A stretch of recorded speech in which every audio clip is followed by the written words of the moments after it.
Alright guys, here we have it. WUBEN has finally came out. This was the Kickstarter prototype, the unit that we tested a while back. Feel free to go back and check out the video. Again, this is the WUBEN X4. Now, WUBEN just sent me out this one, which is the final product. They've taken all of the feedback that all of us guys that tested these out, and they took it and said, okay, we appreciate what you guys have said. Let's go ahead and make an update to this. So, this is what's new. This is what's the latest and greatest of what's going to be this, and it's basically what's going to be the final production model. So let's go ahead, guys. I'm going to jump into it. We'll find out what all is new about this. What's the same? If our opinion's changed, has this become any better? Is it the same? Is it worth your time? Let's look into it. Now, as far as the stats go for it, on the back, we'll check real quick. I feel like these are all about the same. I think they're the same on there. And feel free to take a snapshot. As always, it is made in China, this product. And this one, ooh, there's a little sneak peek. It's going to be gray, I think. So, versus the black that I have here. Let's take a look.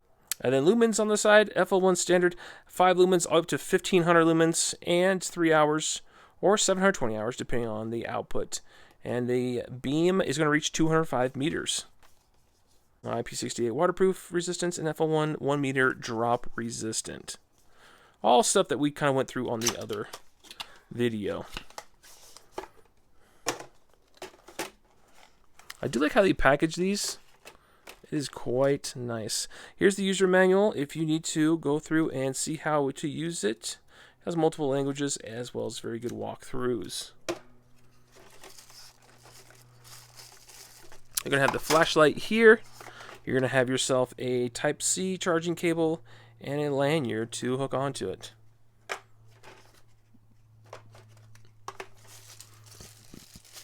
Alright, let's see. Final moments. Okay.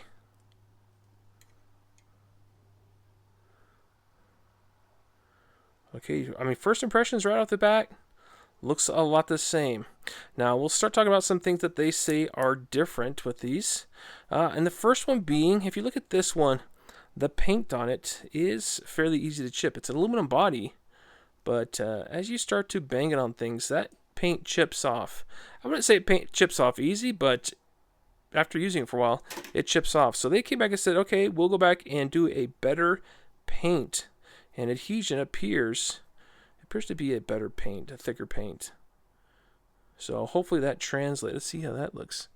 Yeah, it's still holding up, hasn't gone through. I like the silver. Kind of like a gunmetal feel to it. And look, a sheen. That's nice.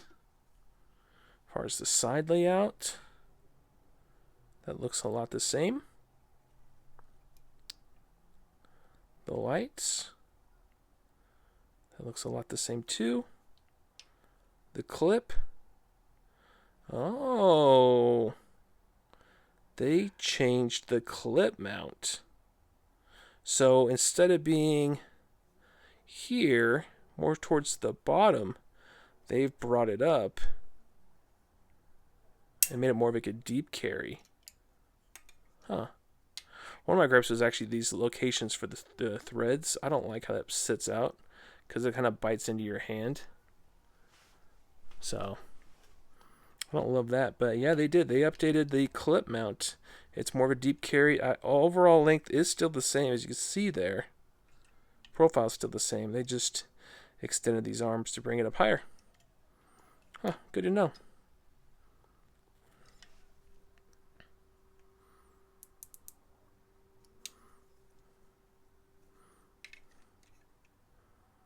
As far as the lock and everything looks the same here.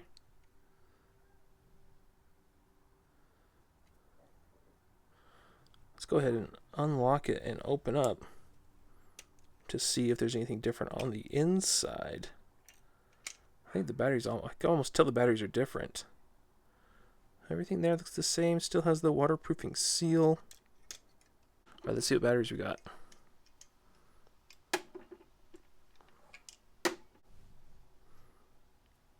Okay. Both of them are ABE 3400s, 18650s.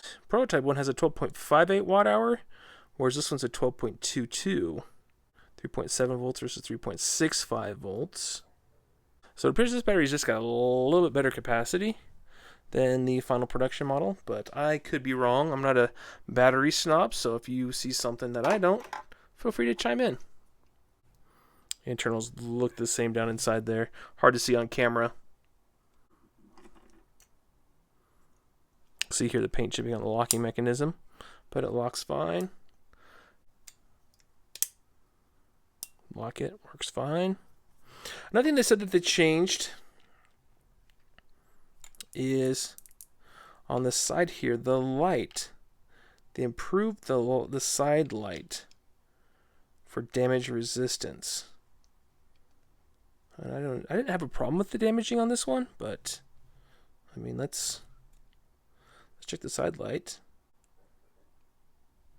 Seems fine. That seems fine.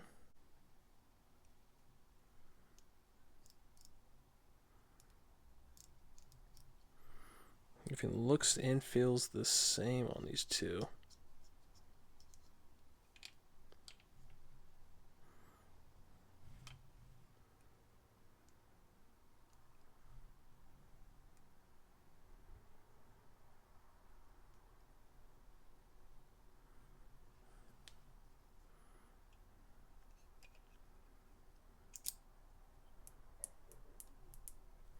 Look at little tilt trigger Moonlights. You tap.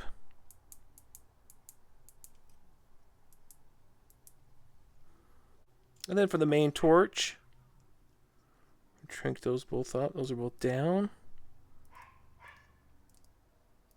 Crank them both up.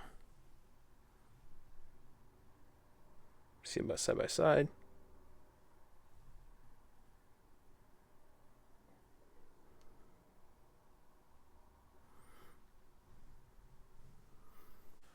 I mean, their brightness seems to be relatively the same on both of these. So, much the same. Hopefully they continue to incorporate more changes into this internally. But they did claim to improve the light here. It does seem to be a little bit better. There's a little bit of like extra plastic flashing on there. That looks a little weird. This one doesn't have that, so...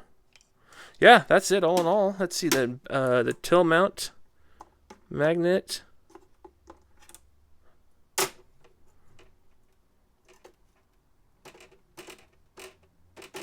they're both pretty good. Yeah, I think they did a good job. I mean, I'm glad that we got a chance to help participate and give some feedback on these lights, and to see that some of them did get addressed. And you always like to see that with the manufacturer. You like to see them attempt to fix items, both small and large, to overall just benefit the tool, or the flashlight in this case, and benefit the end user. So WUBEN's X4, great flashlight. So the official one now is going to drop. I think it drops tomorrow, but by the time you see this video, it will be the day it drops. I'm going to put a link to both WUBEN's website where you can get a discount code, and I'll also do their Amazon link as well. I believe both of those are going to be the discounted price, but please feel free to check between the two just in case they make a last minute change to those pricings. But yeah, great flashlights. I think they're going to come in right around $49 for what you get here, and I've tested other ones that are similar to this, and they tend to be higher, like $70, $80, or $100 and above. So for $49, this is actually a really cool flashlight that has dual output on the front here. So you get really good spot, but also flood lighting, and you have the ability to control the brightness and the color on the side. And it's got a great magnet for the rear, and you also use the tail trigger to run it as well, which is an awesome feature that not most flashlights have. So, love to hear your guys' thoughts. What do you think? Great flashlight? Terrible flashlight? What do you think of the new update? And do you appreciate stuff like this when manufacturers take the time to listen to feedback? I'm all ears, guys. Thanks for watching, and we'll talk to you soon.